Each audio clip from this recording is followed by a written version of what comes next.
Cadê Batatinha aqui no 2 de julho, meu povo? Nós somos de Maragogipe, precisamos de nossa estrada de volta. Nosso governador, que porra é essa, rapaz? Vamos botar nossa estrada para funcionar, meu governador.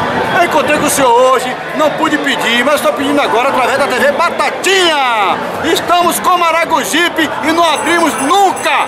Um abraço. Nossa estrada, governador, nossa estrada.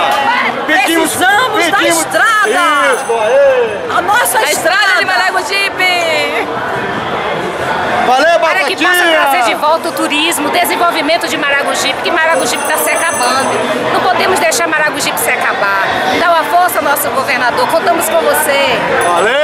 Valeu, governador, um abraço. Contamos com você sempre. Um abraço. Estamos com você, governador.